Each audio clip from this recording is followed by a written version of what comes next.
Pessoal, tudo bem? Vamos resolver aqui nesse vídeo um exercício de fadiga, ou seja, carregamento dinâmico. Então vamos ao enunciado da questão. Uma vareta sólida quadrada está em balança em uma extremidade.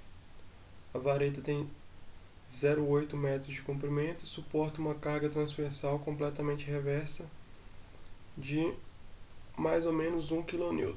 O material é o aço 1045 laminado a quente.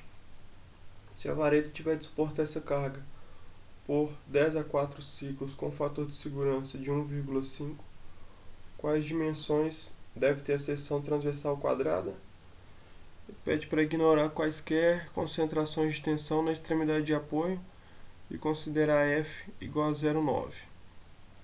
Bem, então o diagrama de corpo livre aí do problema é o seguinte: a gente tem uma barra, né, uma vareta, que está engastada em uma extremidade, e na outra extremidade tem uma carga transversal que está variando entre mais 1 e menos 1 kN.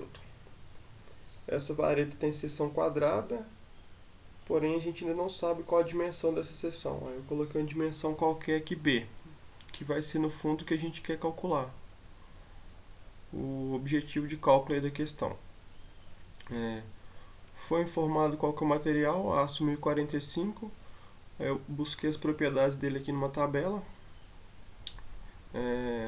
Limite de resistência de tração 570 MPa, limite de resistência ao escoamento 310.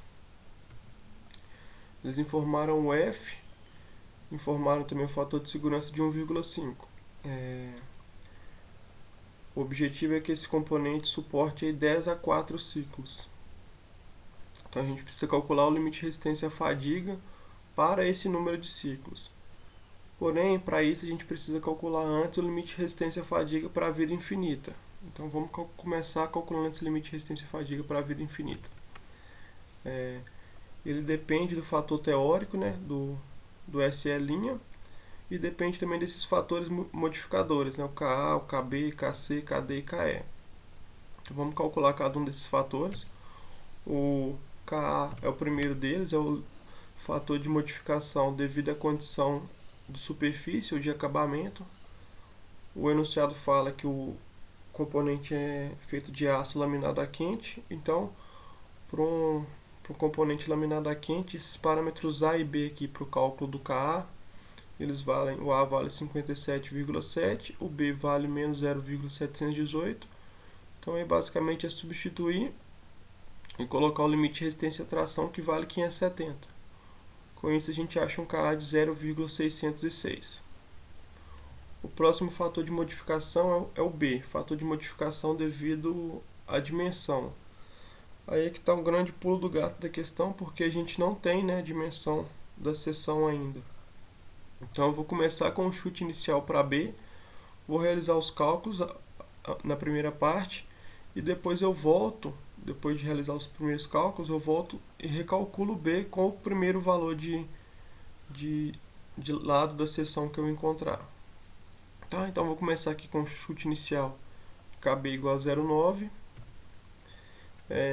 O Kc, o fator de modificação devido ao carregamento, ele é um carregamento de flexão, e para o carregamento de flexão o Kc vale 1. O Kd, que é o fator de modificação devido à temperatura, não foi nos informado nada, então podemos adotar Kd igual a 1. Assim como o fator de modificação devido à confiabilidade. Também não foi dada nenhuma informação, podemos adotar o Ke igual a 1. Mas substituindo esses valores aí na fórmula, então a gente tem Se igual a 0,606, que é o Ka, vezes 0,9 o Kb, o restante vale 1, vezes 0,5 vezes o limite de resistência à tração. Né? Esse 0,5 vezes o limite de resistência à tração corresponde ao Se', corresponde ao fator de resistência à fadiga teórico, né? Seria o fator de resistência em laboratório. Esse cálculo aí me levou a um valor de 155,4 MPa. Tá. Agora eu preciso calcular o limite de resistência à fadiga para a vida dada do problema, para a vida de 10 elevado a 4 ciclos. Para isso eu utilizo essa equação aqui. onde o limite de resistência fadiga para um determinado de ciclos ele depende desses parâmetros A e B, e esses parâmetros A e B dependem do limite de resistência à tração, depende também do limite de resistência fadiga para a vida infinita e depende daquele fator F que foi informado. Então nós vamos fazer a substituição aqui para calcular esses parâmetros A e B e depois conseguir calcular o limite de resistência fadiga para 10 elevado a 4 ciclos. Então substituindo aqui no A primeiro, o F vale 0,9, limite de resistência a tração 570 e o limite de resistência fadiga para a vida infinita 155,4. Fazendo o cálculo a gente fica com o A igual a 1693,5 MPa. O parâmetro B também depende dos mesmos três parâmetros. Então basicamente é substituir. A gente tem menos 1/3 do log de 0,9 vezes 570 dividido por 155,4. Isso me leva a um B de menos 0,1729.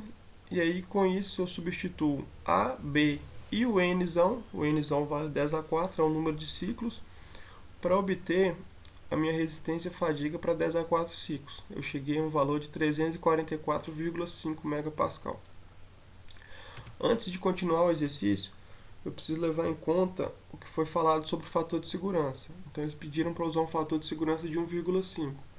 Então se eu calculei a minha resistência aqui como 344,5, eu não vou permitir que o meu componente chegue até esse valor de tensão. Eu vou permitir que ele chegue até o valor de tensão corrigido pelo fator de segurança. Então vai ser 344,5 dividido por 1,5. Então meu componente vai poder chegar aí, com tensão alternada até 229,7 MPa. Tá?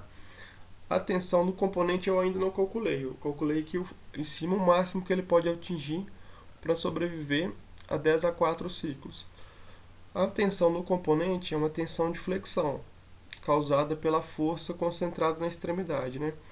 Então essa força vai gerar um momento, a força tem módulo 1000, né, 1 kN, e o momento ele vai ser a força vezes a distância até o engaste ali. Então, o comprimento total da viga é 0,8, meu momento vai ser 1000 vezes 0,8. O C que tem aqui na fórmula da tensão, né, é a distância do eixo neutro até o ponto onde eu vou medir a tensão, onde eu vou calcular a tensão. Então, do centro até a extremidade da seção, eu tenho aí o lado da seção sobre 2. Essa distância corresponde ao lado sobre 2. Esse B que eu estou utilizando aqui já é o B que representa o lado da minha seção, o tamanho do lado da seção. O momento de inércia, né, o I, para uma seção retangular, ele vale BH3 sobre 12. Porém, o B aqui, a base da minha seção retangular, é igual à altura, é só B. Então, eu tenho B vezes B elevado a 3 sobre 12, fico com B elevado a 4 sobre 12. Substituindo o C e o I na minha fórmula aqui da tensão, eu vou poder cancelar um termo do expoente do denominador, fico com BA3 embaixo e corto também o 12 com o 2. Então, no fundo, a minha equação de tensão vai ser 6 vezes o momento dividido por B elevado a 3. E isso tem que ser igual à tensão máxima permitida, que eu já tinha calculado, 229,7. Dessa forma, eu consigo isolar o B e calcular quanto que tem que ser o lado da minha seção. Eu cheguei no valor aqui de 27,5 milímetros. 27,5 milímetros. Tá, a questão ainda não terminou, apesar de ser o valor do lado da seção o que ela está pedindo, porque agora a gente tem que recalcular o KB, o fator de modificação, devido ao tamanho, e depois fazer um processo iterativo, voltar recalculando tudo para ver se vai mudar muito com o novo valor de KB. Então eu já fiz isso aqui de forma mais rápida, eu corrigi o valor de KB. Para eu fazer essa correção, como é uma seção quadrada, eu tenho que levar em conta o diâmetro efetivo, né? Porque o KB ele é calculado em geral para a barra circular. Quando a barra não é circular, a gente precisa calcular o diâmetro efetivo. E aí a fórmula do diâmetro efetivo é 0,808 vezes a raiz de base vezes a altura. Só que como a gente tem aqui base igual a altura, né, uma seção quadrada, e está elevando ao quadrado, depois tirando a raiz, então fica apenas 0,808 vezes o B que a gente calculou. O B foi 27,5 milímetros, isso me leva a um diâmetro efetivo de 22,3. E aí eu calculo o KB com esse diâmetro de 22,3, eu tenho que então, pela fórmula do KB, 1,24 vezes o diâmetro elevado a menos 0,107. Isso me leva a um KB de 0,889. Então, eu vou voltar os mesmos passos a partir do ponto que eu calculei o KB lá. Eu vou calcular o limite de resistência fadiga para a vida infinita, depois para a vida finita, calcular a tensão máxima permitida e calcular o B. Vou fazer o mesmo passo a passo, porém com esse novo valor de KB. Então, já vou colocar direto aqui o resultado, porque o passo a passo é o mesmo. Então, recalculei limite de resistência fadiga para a vida infinita, agora deu 153,6. Com esse valor, eu vou calcular os parâmetros A e B para eu calcular o SF. Eles foram modificados. O novo SF vale 343,2 megapascal. E isso me leva a uma tensão permitida aí de 208,8 megapascal. Com essa tensão, eu calculo de novo o B, o valor do meu lado da seção. E aí eu cheguei a um B de 27,6 milímetros, que está bem próximo do que eu tinha chegado no passo anterior, né, do meu cálculo interativo. Eu tinha chegado em 27,5, agora eu cheguei em 27,6. Como o valor está bem próximo, eu vou parar a minha iteração por aqui e já vou ficar satisfeito com esse resultado.